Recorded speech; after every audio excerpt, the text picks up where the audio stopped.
Hello, good evening, and welcome to Manic Mondays with Ms. K on Attorney Vincent Davis's platform, where we can tell our maniacal stories about how CPS, kidnaps our children and just ultimately drags us through the mud. So, my case is a very complex case, and we did get the decision for fact finding. It would be Wednesday, and yes, I was found guilty of neglect, but there were some things on the dispo, like I said before, when Mr. Davis was on my last show, that I'm already, compliant with. I'm already working my treatment plan. I'm already medication compliant.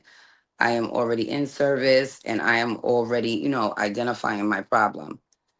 And, just based on separation of the children, it's very hard. It's extremely hard. And this month, the month of May, not only is it Mother's Day, but it also signifies mental health awareness. So, mental health is real, guys. Mental health is real. Depression is real. Anxiety is real. PTSD, these are real things, everyday life things that people are struggling with, that they are trying to use their coping skills, their resources, their supports, their go-tos. And sometimes it is, it's harder than it seems sometimes, guys. And as a person that suffers from mental illness, medical ailments, and also, a history of substance abuse, we are targeted, we are discriminated against, we are slandered, we are biased against, and we are just ultimately defamed based on, incorrect documentation, incorrect, statements. People say things, in the heat of anger, and it makes it very hard to pull back something that is already thrown out there that could tarnish your reputation. So, as always, I keep it on the eye. And I want to just take a moment of silence. Like I said, this is Mental Health Awareness Month, and there are a lot of fallen brothers and sisters that are not here. So remember, let's take a moment of silence for those, that are sick and suffering, those that are not here with us, and those that keep coming back.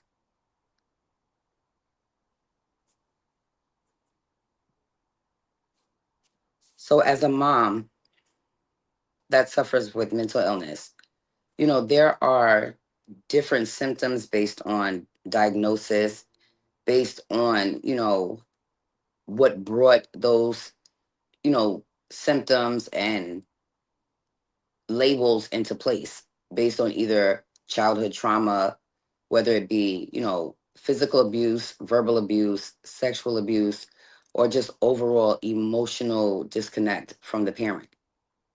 And as a child that is not really in tune with, either one of my parents, it's very hard to try to implement things that are beneficial to your children when you don't know where to start. So, nobody is perfect. These parents, there are a lot of unnecessary deaths going in vain. These people are exhausted, they are destroyed, and they are broken. But parents, you have to be mindful. Innocence is worth the fight. Innocence is worth it. I say it all the time. And you guys have to keep fighting, because even on Wednesday, when I got that decision, I was extremely, just thrown back. And I don't know why, because anything that could possibly be beneficial, productive, or accommodating to reunify my children and get them back home, it's it's going unnoticed, it's going unacknowledged, and it's not being heard on any platform, on any aspect, on any day, for any situation. And based on mental illness being, an extremely broad there's different types of mental illness. Each mental illness has its own symptoms, its own struggles, its own healing aspects. Hi, Betty. That's my sister from another mother. Nice to see you. Montana. That's Betty Joe W, guys. So, I was telling our viewers, this is Mental Health and Awareness Month. And as a person that suffers with mental illness, as well as having two children that suffer with mental illness, it is just sometimes extremely overwhelming when, Overbearing, yeah, when you're not being heard or, you know, the not being heard, services, not being heard, seen. that too. And it's unfair to our children that, these agencies that are supposed to provide supports to reconnect or, remove the toxicity when they come in like these in the night. Like I said before, guys, they steal our children. They kidnap them for the greenback. So, I've been I've been going through a lot. And I feel like, you know, I cannot be a person that can speak my truth if I'm not honest with myself. And I That's cannot true. be a hypocrite. I cannot contradict myself. And I cannot, you know, put a false perception of me out there when so many people have their own rendition of who I am or what I entail or what I am capable or not capable of. And as a mother, we protect our young by any means necessary. We are lionesses and we protect our cubs. But if you are using, psychological warfare to break us down or to try to unmotivate us or make us relinquish the fight, then you guys are in for the fight of your life. Because innocence motivates me to be humble, to be patient, to be non Wise. combative. I want to say that because there is no reason ever to put your hands on anybody. Mm-mm. Everybody deserves respect, no matter how old, how young, what race, what's the gender, what ethnicity. Nobody deserves to be abused. Nobody deserves to be assaulted, and nobody deserves to be put in a situation where you have to walk around on eggshells hoping that you don't, wake the bear. So, in conjunction with mental illness, there's a lot of domestic violence situations. And, just speaking on the I myself, I literally am fighting my ex husband based on allegations of mental impairment because there was domestic violence that initiated the case from the very beginning. So, even as victims of abuse, even maybe children of childhood trauma that have not been able to heal yet, you become an adult and you become a parent and you try to implement the safe things that you've seen in your upbringing. But if you don't have those resources or those coping skills, it is very hard to put something in place when you don't know how. And we have a big problem with pride as parents. you know when we ask for help, it's a problem. When we don't ask for help, it's an even bigger problem. But when we admit to the help that we may need to keep either, you know, our illness from surfacing to the point where it makes it, uncomfortable, unsafe, or unhealthy, we're only human, guys. We make mistakes. But as an agency that's supposed to assist us or guide us, in minimizing these mistakes, these people put unnecessary pressure, unnecessary entitlement, and give us false hope and false expectations For just by nothing. dangling us like puppets. What'd you say, buddy? We're like a yo-yo. Right. And we're holding on by a leash and a thread. When So most as likely you're far going to be wound right back up to number one and then back down to five. exactly. And you Eh, can't let You the can state do win. that to you. You can't win for losing. You You try to can't. win and somebody keeps knocking you down. Doesn't matter if it's your loved one, it could be your social worker, it could be your Yeah. attorney. And I feel like, as an attorney, as a licensed attorney, I feel like the representation that I have gotten over the course of my other attorney, being, out of office, there was no way that 30 minutes of a decision for fact finding turned into everything being dismissed that we had discussed prior to this proceeding.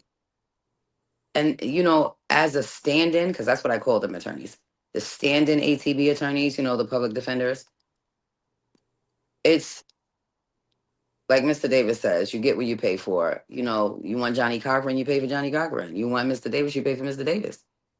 So if you are not financially, in a place where you can use that type of cash or, get access to that type of cash without it penalizing you in your everyday living, I really think it's unfair that we get the bare minimum and have to work to prove our competence, our supervision, or our mental capacity. When you guys restrict things that are legal, lawful, constitutional, and ordered, it makes people like me and all those other labeled parents out there, it gets us very, very, I don't Agitated. know that exactly, agitated. And it seems to get a bit of confusion between passion and aggression. And these social workers and these case planners and these, agency employees within the little chain of command, these people have no consequences, no reprimand, no punishments, and no type of Remorse. no, like there's no type of responsibility that has to be taken. And I just feel like if you guys are, as far as CPS, if they're claiming that mental impairment is an allegation to make things unsafe, then why would you cause a trigger that could manifest that label or that diagnosis and then expect us to be 100% capable of providing, you know, parents, adequate parenting, healthy living, safe living? You guys destroy everything that we build, we groom, and we protect. You guys are protecting them using glamour and glitz, dollar signs and bribes. Like, That's like come my on. caseworker. My brother's caseworker, she got up on the stand and she lied about me. And that wasn't fair. And she didn't even get penalized for nothing. And see, that's not that, and perjury is an offense in every state. It isn't. It's like it's against the law. But this It is. qualified immunity that these workers have, and these you know people within the CPS stature, they are not penalized for anything neglectful, anything that is wrong, or anything that is altered, because these workers do alter documents such as medical documentation, school documentation. IEPs, everything. Yes, absolutely. And as a parent with children that have special needs as well with mental illness, if I am advocating for the things that have been put in place since the beginning of entering, the school, the educational institution from the very beginning, then you cannot tell me just because my children don't live here that I don't know what their makeup is, such as allergies, autoimmune diseases, or any other medical or psychological ailments. You cannot tell me that a person can come in and just tell you anything, such as, yes, I am their aunt, I am their father, I am kinship, I am a relative, but yet no proof is provided, and you give these people 100% access and restrict a parent busting their ass to try to prove to you guys the little bit of motivation and hope we had. You are trying to rip that from us and then expect us to be in the right state of mind to want to ask for help. Anytime you ask for help, you are penalized. And as far as DV, I don't feel like those of us that have been abused should be abused because we're asking for help to be abused even more. Like, how is that even no? Like, how is that even logical, Betty? Like, seriously. I don't know how it's logical. It's like you ask for help and they don't want to help you, but if the other parent asks for help, they're willing to Ex- help. Exactly. That's like But my they, brother's situation. My brother asked for help to get services and he was denied.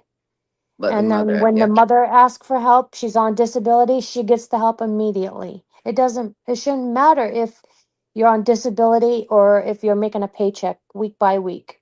If right. you're asking for assistance, that social worker should provide assistance to you, no matter what it is. If it's housing, food, Services, period. transportation, everything. Right. But you And can't tell me, Betty, if there is somebody that is gaining access in your case that has no standing, no DNA affiliation, no acknowledgement of paternities, no bloodline heritage, you cannot tell me just because they said, I'm the father, or I'm the aunt, or I'm the grandmother. You just take it at face value and don't do any type of investigation, but you hold up the investigation you have for me and don't want my family involved. The ones that are actual real blood relatives. And it's, I don't even know what to say to that. You get penalized, in a domestic violence situation, you get penalized for getting abused, but then you get abused even more because you got abused. How's that even like that does not even make any sense. it doesn't make any sense. It's like the father of the child's not on the birth certificate, so how can they provide information to Access. the parent that is not on the birth certificate or not being involved? Or if they are being involved, then why are they giving them more information than what Then they're they're giving to giving you you? exactly because we're the non-offending parents. I mean, we're the offending parents. They're the non-offending parents, but most of the time, those non-offending parents are the ones that are actually the offenders They are. in all actuality. Because even in my situation, I have a criminal case where I am the victim. My 12-year-old is the victim in the criminal case that I have with my ex-husband. And because I got assaulted, I didn't provide adequate supervision. Are you kidding me, Betty? My kids were with me from September to February until they claim, I called the school threatening suicide, allegedly, but didn't pick my kids up for 7 more days.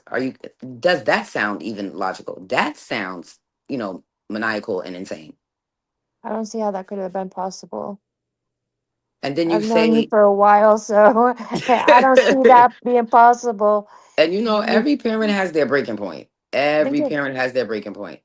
And they But just you want us to break down and they want us to say hurtful give up things to them or to just give even up give up. But we're not willing to give up at all until our children are back in our homes. And we need to have them back in our homes to give up. Then once we have them in our home, we're not going to give up. We're going to continue to love and them and support them and be there for them.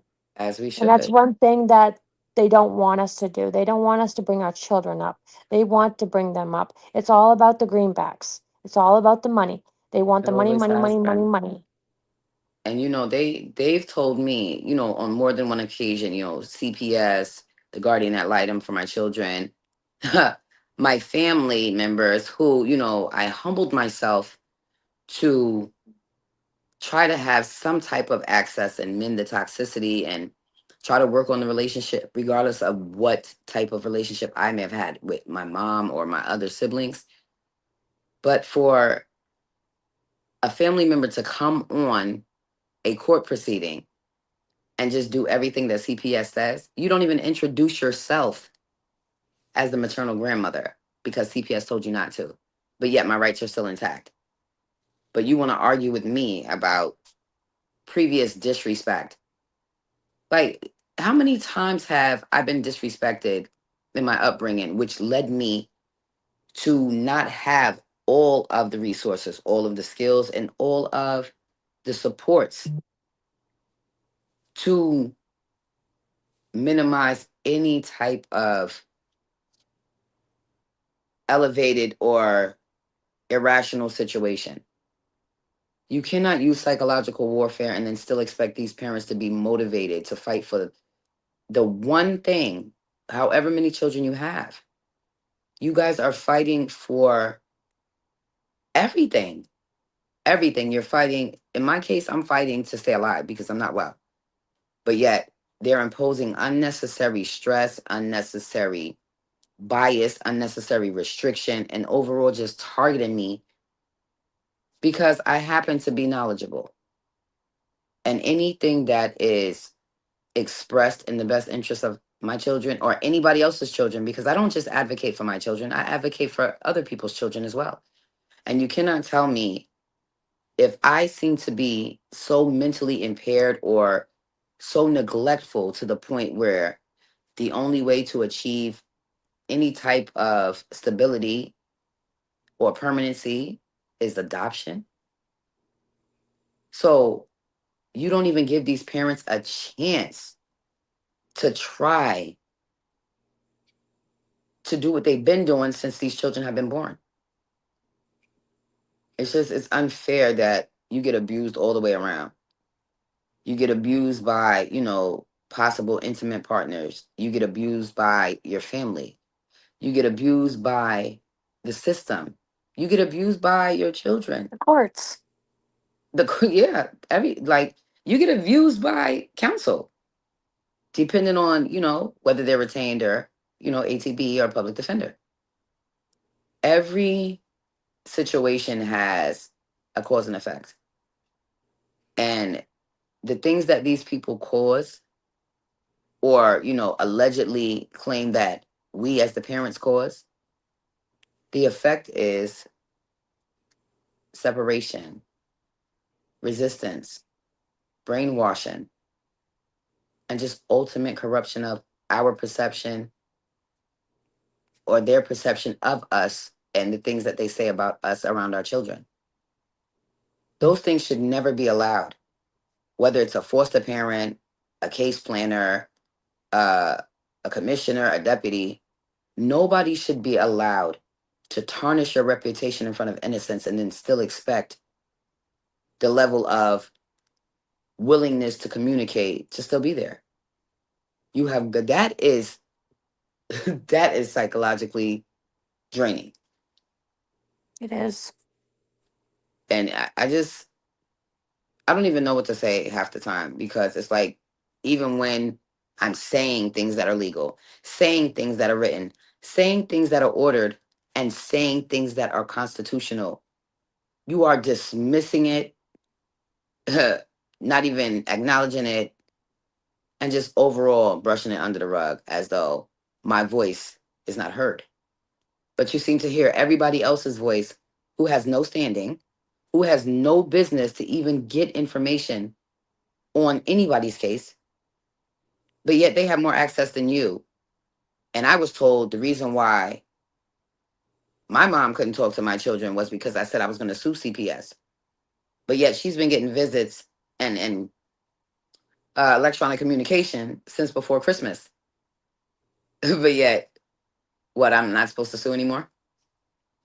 Because if you are saying the level of disrespect as my mother, I impose on you, you have to be mindful of the disrespect you caused me growing up. Those things are forever embedded in me. And I have suppressed those things, but when certain situations come up with my children and I still bite the bullet, humble myself, and still come to you out of the best interest of my children, you still are harboring things from 30, 40 years old. I mean, like 20, 30 years ago. And you wonder why I don't reach out to any of my family for help, those immediate family members, because they are just as corrupt as CPS. And for someone to never ask me what happened, instead I get, what did you do now? Who would want to try to have any liberal communication with something like that or someone like that? Or you put me in a position to where I have to, excuse my language, kiss your ass in order to be a mom. But yet, I didn't feel any of that in my upbringing. I felt like cream, cash rolls, everything around me. Because as long as money was thrown at it, that was my mom's way of parenting. That's how I feel. She's the financial, you know, parent, but does not ever let you forget, you know, everything she's done, but don't remember anything she has not done. So those things tend to trickle over into adult relationships, your parenting, your way of trying to heal and not traumatize your children with the cycle of never ending, Mm-hmm. you know, disappointment or abuse. You know, people have too many secrets, and secrets cause cycles. Like I said, never ending cycles of destruction, devastation, and disappointment. And then it's like we still have to recover from that, work a 40-hour week and then some, still be the nurse, the teacher, the librarian, the chauffeur, the Wait, the cook, parent. the maid. Like, you know, we wear many faces, but the one face that we do wear as parents is never recognized. It's like Casper, doesn't exist. And I'm just like physically and mentally, I'm so exhausted. And I can be honest and say that because this fight has been extremely overwhelming, extremely psychologically debilitating, and very abusive. And, you know, I got so many emotions running through me right now. I don't even know how to respond to the point where my children have told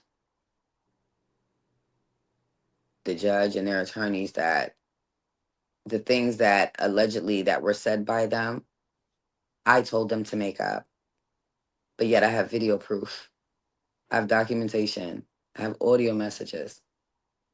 So you cannot tell me psychological warfare is not being imposed to mentally destroy us parents. Break us down to the point of,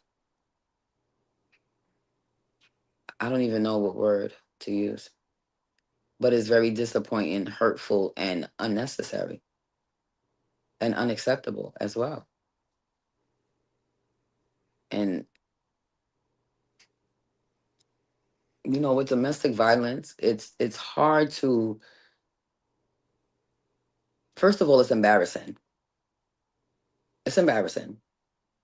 Nobody wants anybody to know that they're getting abused in their home by someone that's supposed to love them.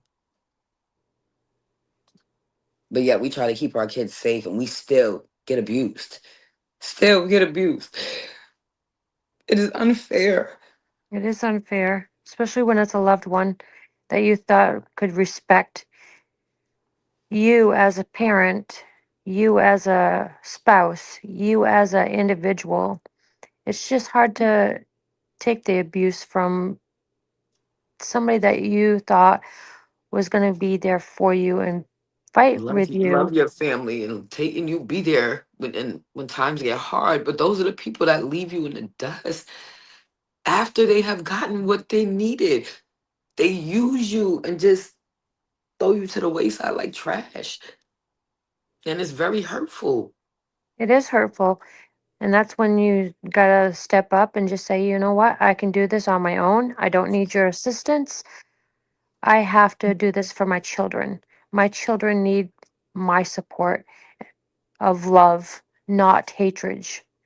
Hatred is a really strong word that I don't like to use, but sometimes it's the best for us as moms, especially moms that have gone through domestic violence, and moms that have gone through a lot, especially dealing with CPS. Personally, I've never dealt with CPS for my own children, but right now I am fighting for my niece, and this is the first time I've been involved with CPS, and it's just a heart breaking whole episode. I was told that I can have visits and then turn around. I'm not allowed to have any visits. And then I've been texting the foster mother over and over every day. Hey, when can I have my visit with my niece? Hey, when can I have my visit? I was And they told, dangle these children like they're puppets, like we are part of this, like this puppet show. yeah, we're like a yo yo to them. And that's what my brother's judge told him in the last court hearing. This child is not a yo yo. We are not playing the yo yo episode no more. We need to pull the yo yo up and keep it up high. If you want your child, this is what you need to do. You need to find housing, you need to find a job. And today he called me and he told me that he found a job. So that's a Oh, good for blessing right them. there.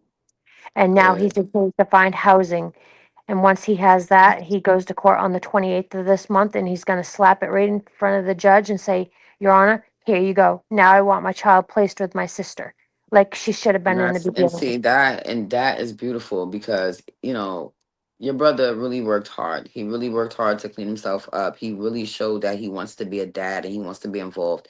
And even though he was only getting what, a 1 hour a week, was like half an hour visits Half-hour virtually, visits like virtually. And he then he took when what he he, can get and he was grateful for that. And it just shows that any amount of time that we spend with our kids is priceless and then he ended up going to back to Nebraska to get and his life it's straight.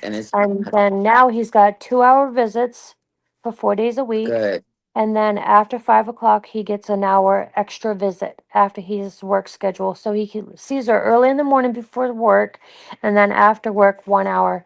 And so hopefully, this next court hearing, we're praying that he gets unsupervised visitations or semi unsupervised Well, it might be visitations. like a sandwich visit, one supervised, one, not supervised, one supervised, but he probably would have to have some type of monitored resource, such as yourself, or maybe, somebody else that could clear the registry, that could supervise the visits, Right. outside of the agency.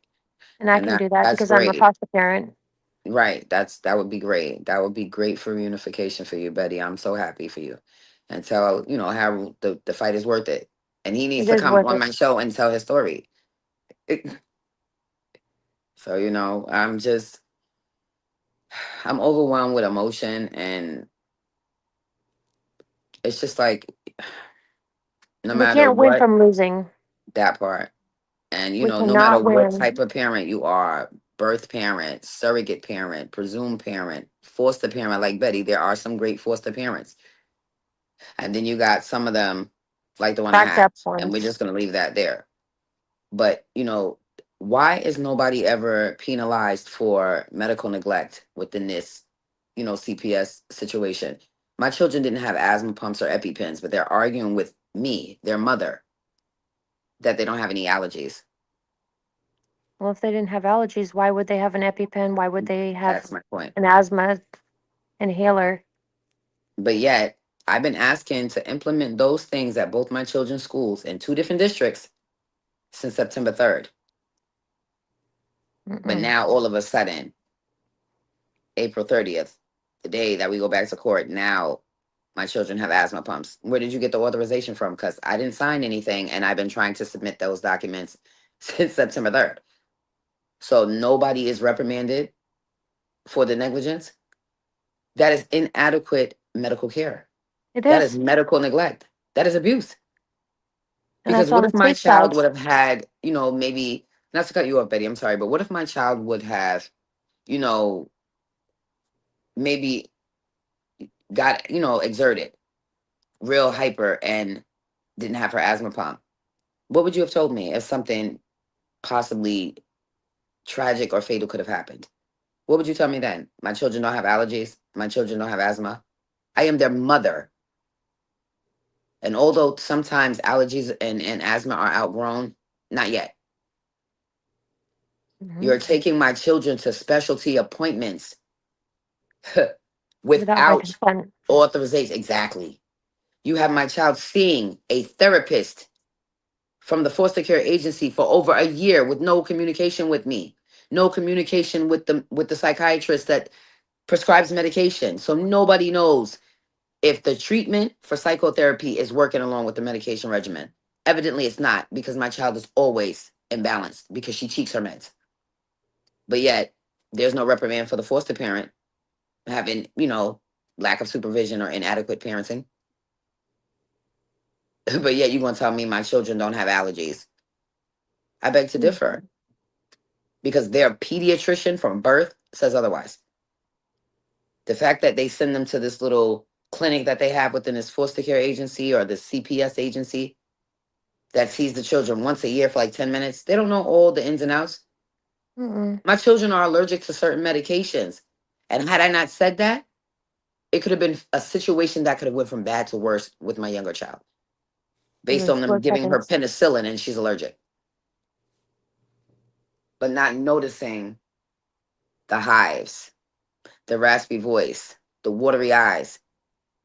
And although I'm not working on my truck right now, I am a medical professional. I'm not a doctor, but I'm damn sure close to it because I passed my NP course and all I have to do is take my boards. So during this time, I'm not just sitting here harassing the foster parent, CPS, the foster care agencies, the schools, or my involved and not involved family. But yet, everybody wants to talk about respect, respect, respect. The fact that nobody respected my parenting is a big problem to me. But yet, I was told by a facilitator during an FTC that my voice is important. This is about my family. But on the flip side, when my mother expressed how she wasn't getting any access because I didn't want her to have access, her message was received. So I need to receive an understanding on why you are so upset that you could not communicate with my children when you have the option to communicate with them every day. Had you been a real grandmother and took them, but your disdain for me was so, I guess, over the top that you can even Sounds like a protect. dead You couldn't even mom. protect innocence, and you call yourself an educator. Like you have to stop with these things. These are the things that these parents are. We're not broken, but we're bending. We are definitely bending, contortionist style. She sounds like a dead mom. But yet, if you are constantly, rising from the grave and speaking out, my credibility is shot. So now it does look like, I'm not credible or, I fabricate things to my liking or when it's beneficial. They even got my children lying, saying I made them say certain things because I was mad because it didn't go my way. But Betty, I got video footage. My house is CCTV'd up, as you can see. Camera in every room except the bathroom. I watched my ex-husband pull her foot through the bed frame. And that's not even before I got that information. I got that information from my children's school. You know, one out of the two people that testified at fact finding, with a personal relationship and conflict of interest. But these are the things that we as parents fall short on. We actually trust the wrong people. We actually confide in the wrong people. We actually give access to the wrong people, and those are the people that pop up like serpents in the grass. And it's just destroying sometimes the parents that we are. These people break us into a million pieces and then expect us to still be able to put the puzzle together. You have taken half the corners out. So now what do we have left as far as the fragmented middle? We are missing up. We're missing about 20 pieces of a 150 piece puzzle. But you expect us to be able to put it all together, you know, just to feel it out, or just to do what you say, or just not to do what you say. Because they tell us, as parents to do a hell of a lot of knots. But let me tell you what they don't do. They do not honor the Constitution. They do not honor safety plans. They do not honor parenting time. They do not honor your resources and you know supports. And they do not want reunification, Nope, they'll keep it away because from then you. they will not get funding, and they will not keep thriving. So all the knots that they put in place is like tearing your intestines from your soul. They put your stomach in knots, your brain in knots, you get tongue tied, your bones hurt. All of these things are physical ailments due to stress, and stress is the number one silent killer, especially Sure. in the Black, brown, and beige communities, and the impoverished or the indigent neighborhoods. Like, just because you have melanin or don't have melanin does not make you better or worse than the average person. Nope. Parenting is universal. It has one color, white, because it's innocent. And I Pure. say that not even white, I want to say clear, or just transparent. It's pure. Exactly, pure. Pure. And it's like when you tarnish the innocence, how do you expect us to ever get back to where we were before you ripped them from their homes? How do you possibly sleep at night, people? How are you okay with destroying lives, children, parents, families? You guys are like the epitome of doomsday. And it's really sad that you make us as parents tap into all of our disabilities, all of our diagnoses, all of our labels, and all of our quote unquote behaviors, or the ones entail. A lot of the times, reaction is caused by a action. When you expose an action, you get a reaction. When you have a cause, there's an effect. When you do something you're not supposed to do, there are consequences. So why are these people just like shielded by everything that is unholy that allows them to do this foul, unnecessary bull? You have to be mindful. You guys at CPS, y'all break these parents. Because y'all tried to break me too, but it won't work. My children are my everything. Everything in this world that I have.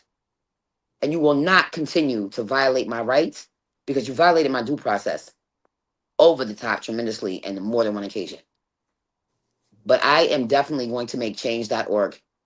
Mr. Davis has, stated to me on more than one occasion that I should write a book. I should, because my story needs to be told, because secrets constantly make unnecessary cycles like a hamster's wheel of unending trauma. Mm-hmm. And that's what it is. So even in Betty's situation, she's on a whole nother coast, a whole nother race, a whole nother ethnicity. And she's a foster parent. That is a kinship relative fighting for her niece as well. And they did her dirty. Did I forget to mention her niece's foster parents are African American?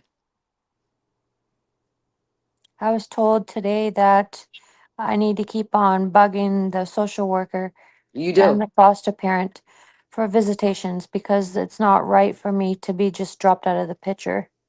But you should still be having access because you had stand-in as the ICPC was honored and she was transferred to Hmm. you for a week and then Yep. took taken, ripped right out of your arms. Like, are you kidding me? Based on a pediatrician statement that was not present when the transfer happened. I think that is so unfair. So unfair. Because Gumdrop had a smile on her face every time you sent me a picture. Hmm. Like she looked so happy to be with family. And although my children don't want to have nothing to do with me, this foster parent is not family. This foster parent is not even my friend. And she's starting to become a friend of me. Because no matter what I do, as far as being a very patient and humble person, based on the person I used to be, I am trying to do something different because the definition of insanity is doing the same thing over and over again, expecting different results. So if I'm constantly having this quote unquote, disassociation with reality, I got to make sure I'm living in the real right now because this is insane. And this right here seems like it's extremely made up or medieval in some type of way. So I'm just exhausted. I'm exhausted. I'm Yes. frustrated. I'm overwhelmed. I am, Beyond tired. yeah. Like, yeah, I like that word. Like it's to the point where I don't have a problem sleeping, but I'm having a problem sleeping. So I don't know if that makes sense. A lot of the stuff I say doesn't seem to make sense to anybody except, regular people, anybody that's not CPS. I don't seem to have a problem with that. But the fact that I'm able to advocate for other people's children or assist with trying to reunify a family, such as Betty Joe, such as those people in Nova Scotia. Like it's you can't just tell me based on my history anywhere else across the globe I can make progress except in New York. Except in New York. And I will quote what one of the people said from the commissioner's office, the children, this children's services commissioner said, Miss Richardson, you have been burned in the state of New York. In order to fight for your children, you would have to go to New Jersey or Connecticut. I said, well, that's, violating the court order and violating my civil rights. I said, you guys have a policy that is written that stipulates and implements something other than what you're saying right now. And I quote again, what was stated to me was, sis, that policy is outdated, end quote. So because the policy is outdated, you guys don't have to honor what your mission statement, has as soon as you open the page or as soon as you open the procedural manual. So it's outdated, so it's not going to be honored. So if that is outdated and it's not going to be honored, what about the court orders that are up to date that are not honored? And that's exactly what we get all the time, Betty Joe. Crickets. Chirp, chirp, chirp. So I know, we probably have about, I think, 10, 12 minutes left. But as usual, I have conveyed my message. Just remember, parents, innocence is worth it. Don't ever stop fighting. Mhm. The fight gets hard, and sometimes you want to throw in the towel. But just remember, for those mothers, happy early Mother's Day. Remember, this is the reason why you get to celebrate that day. And that does not dismiss the other mothers as well. Like I said, surrogate parents, foster parents, presumed parents, and grandparents. We as women, we, bear the burden of bringing a child into the world, not knowing what to expect on a daily basis. But as the fathers out there too, some of y'all are really great too. And you guys have your month where you get to celebrate. But just keep in mind, although this is Mother's Day month, This is Mental Health Awareness Month. And the colors for this month are yellow and green. Yellow, which is the sun to brighten up your day, and green to keep you moving financially to fight for your little humans. So I want to say thank you to Betty Joe. Is there anything else you want to say, hon, before we sign off? No, I'm good. Thanks. All the way in Montana. So I want to say again, thank you, Betty Joe, for participating in tonight's live. And again, innocence is worth it, guys. Don't ever stop fighting. Don't ever stop fighting. And mental illness, don't let it take you. Own your truth. Be in your illness and work your treatment plan. Use your coping skills. And don't let anybody ever tell you your label makes your personality. We're here same time, same place every Monday, 8 p.m. Eastern Standard Time, 5 p.m. Pacific Time for Manic Mondays with Miss K on Attorney Vincent Davis's platform. Y'all have a blessed night and be safe. Grace.